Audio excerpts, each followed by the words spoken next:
Assalamualaikum warahmatullahi wabarakatuh.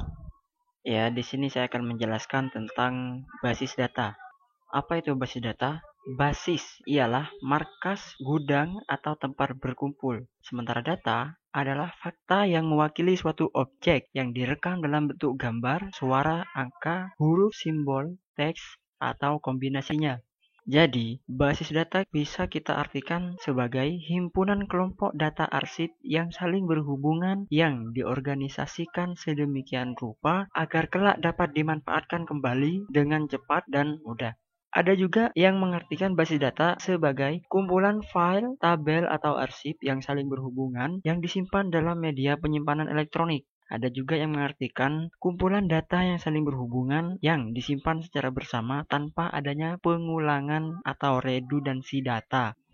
Kalau dalam dunia nyata, basis data bisa kita ibaratkan dengan lemari arsip atau penyimpanan file atau penyimpanan berkas.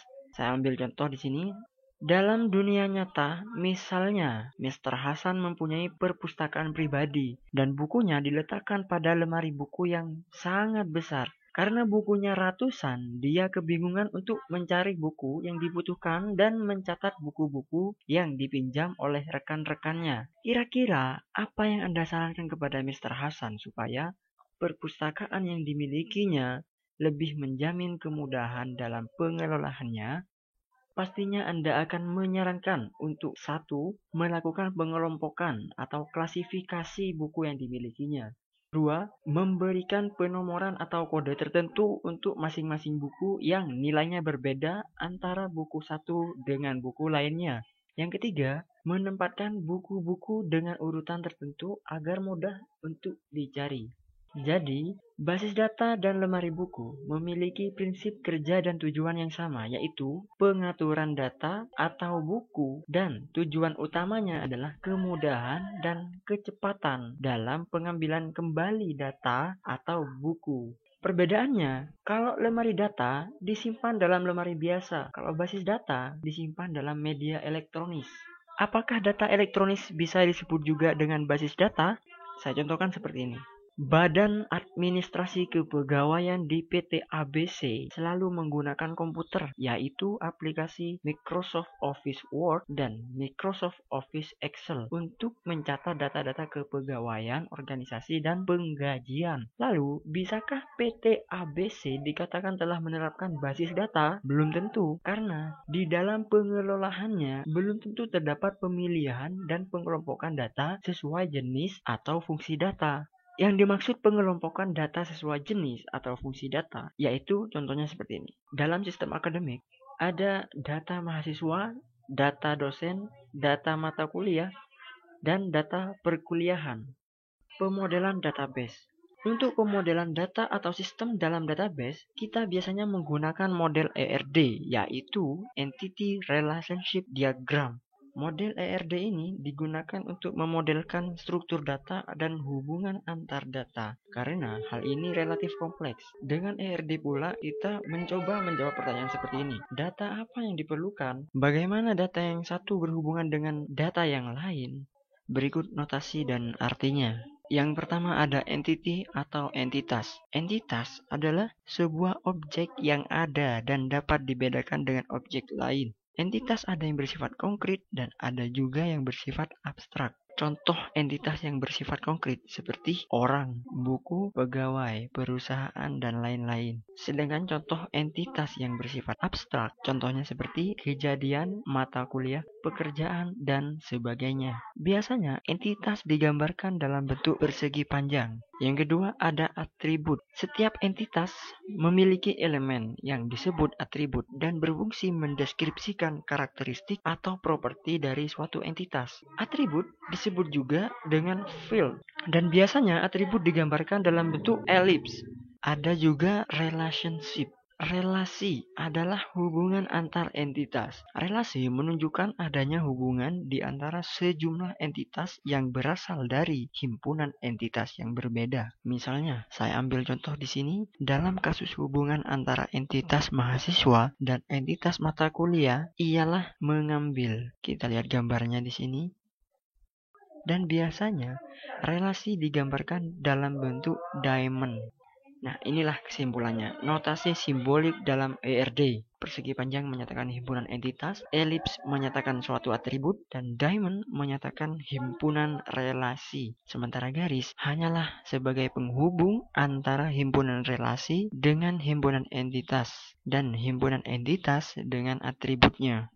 Selanjutnya, kardinalitas relasi. Kardinalitas relasi ini menunjukkan jumlah maksimum entitas yang dapat berelasi dengan entitas pada himpunan entitas yang lain. Adapun jenis-jenis relasi, yaitu yang pertama ada one to one, yang kedua ada one to many, yang ketiga ada many to one, yang keempat ada many to many. Saya jelaskan satu persatu. One to one atau satu ke satu. Maksudnya apa? Misalkan ada dua himpunan entitas, yaitu entitas A dan entitas B. Setiap entitas pada himpunan entitas A berhubungan paling banyak dengan satu entitas pada himpunan entitas B. Begitupun sebaliknya. Contohnya di sini, satu suami menikah dengan satu istri. Begitupun sebaliknya. Satu istri menikah dengan satu suami.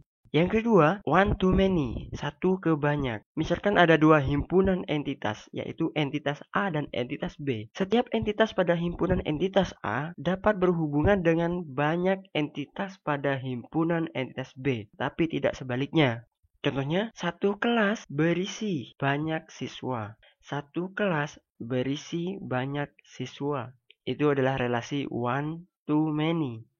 Yang ketiga ada many to one, banyak ke satu. Relasi ini merupakan kebalikan dari relasi one to many. Jadi saya rasa yang satu ini sudah bisa dipahami. Tapi saya tetap akan memberi contoh. Contohnya, banyak pegawai bekerja pada satu departemen. Perhatikan, banyak pegawai bekerja pada satu departemen. Kalau yang tadi one to many, satu kelas berisi banyak siswa.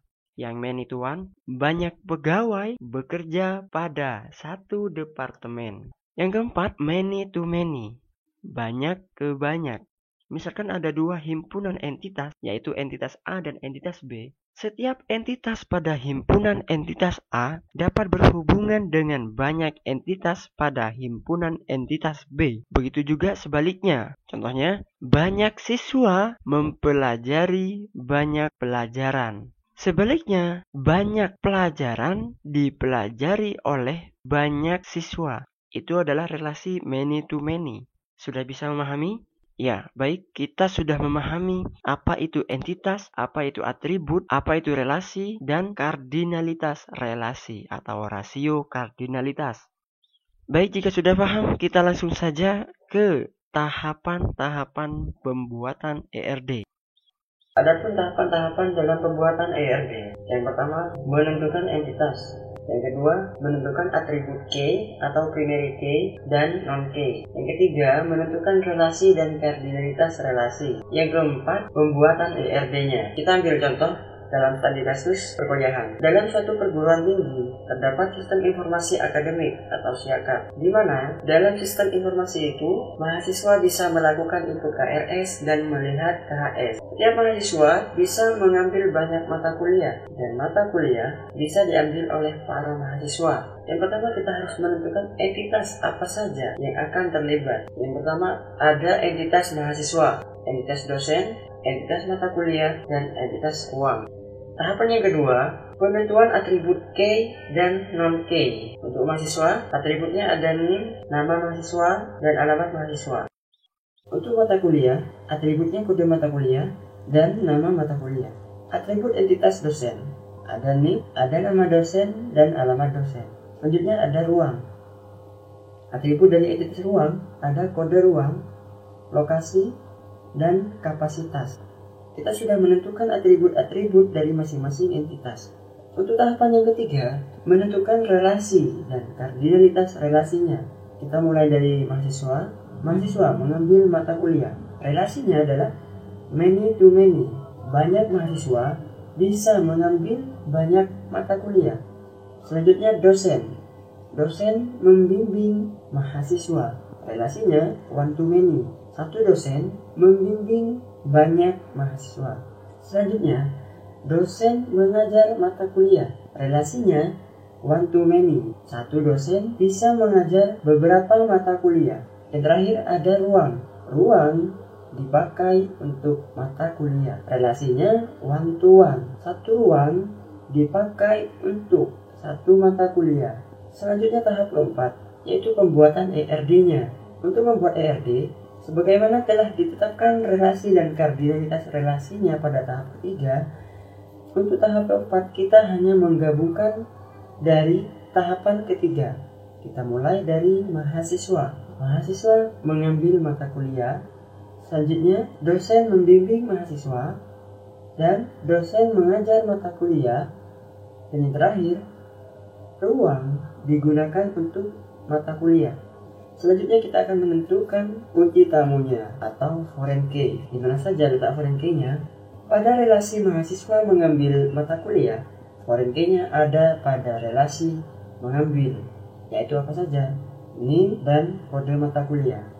Di antara relasi dosen membimbing mahasiswa, kunci tamunya terletak pada entitas mahasiswa, yaitu NIM. Selanjutnya relasi ruang dan mata kuliah, foreign key-nya terletak pada entitas mata kuliah, yaitu kode ruang. Yang dimaksud dengan foreign key yaitu primary key yang ada, yaitu primary key pada himpunan entitas. Selanjutnya, pada syarat mahasiswa juga bisa melihat KHS, yaitu kartu hasil studi. Lalu di mana letak nilainya? Kita coba entitas mahasiswa diberi atribut nilai. Penjelasannya, jika atribut nilai ditempatkan pada entitas mahasiswa, di mana nilai merupakan salah satu atribut dari entitas mahasiswa, maka semua mata kuliah yang diambil oleh seorang mahasiswa maka akan menghasilkan nilai yang sama. Maka itu tidak realistis. Selanjutnya kita coba mata kuliah diberi atribut nilai.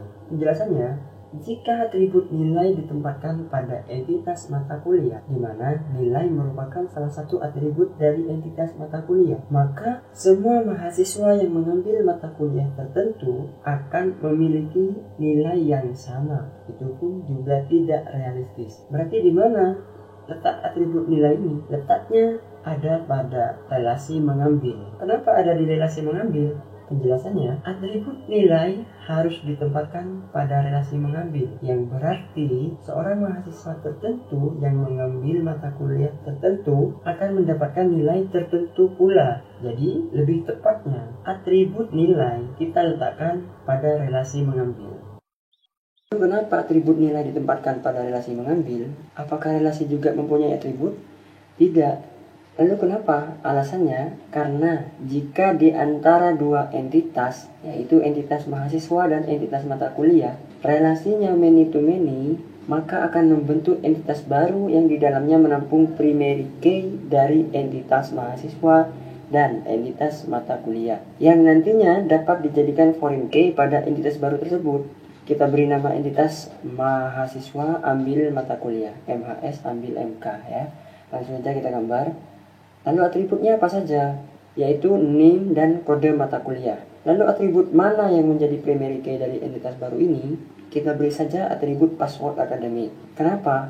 Karena satu mahasiswa pasti mempunyai password yang berbeda dengan mahasiswa lain. Jadi password ini yang akan menjadi primary key-nya. Hasilnya seperti ini.